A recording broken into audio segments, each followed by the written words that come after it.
এই অনুদানটা রাষ্ট্রের পক্ষ থেকে আমরা মনে করি এটি সম্মাননাটাকে এখানে আমরা প্রধান বলে দেখছি। এবং এই সম্মাননাটা যতটা না এই শহীদদের জন্য প্রয়োজন, যতটা না শহীদ পরিবারের জন্য প্রয়োজন, তার চেয়ে বেশি প্রয়োজন এই রাষ্ট্রের জন্য, তার চেয়ে বেশি প্রয়োজন এই জাতির আগামীর পরিচয়কে সংরক্ষণ করার জন্য।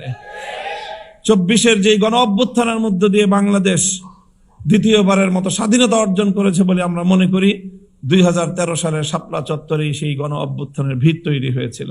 আমরা যে শহীদনামা প্রকাশ করেছি সেখানে সর্বমোট 83 জন শহীদের সবিস্তারে আমরা পরিচয় প্রমাণ সেখানে উপস্থাপন করেছি।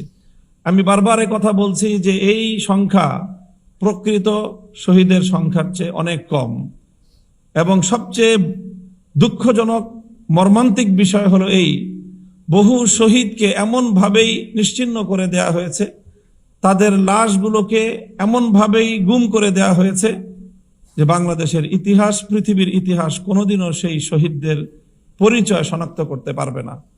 বহু মানুষ শাহাদাত বরণ করেছে, করার পরে তাদের লাশ কোথায় কিভাবে নিশ্চিহ্ন করা হয়েছে, মুছে ফেলা হয়েছে, এটা ইতিহাসের আরেক মর্মান্তিক অধ্যায়। এটার উপরে গবেষণা চলছে, এটা নিয়ে আমরা অ্যানালাইসিস করছি এবং মাঠে আমরা বিভিন্নভাবে কাজ করে যাচ্ছি অব্যাহতভাবে। শহীদনামা একটি স্মারক হিসাবে প্রকাশিত হয়েছে। ইনশাআল্লাহ এর পর্যায়ক্রমে পরবর্তী সংস্করণগুলোর মাধ্যমে আমরা জাতির সামনে আমাদের সেই শ্রেষ্ঠ সন্তানদেরকে আরো ভালোভাবে উপস্থাপন করার চেষ্টা করব।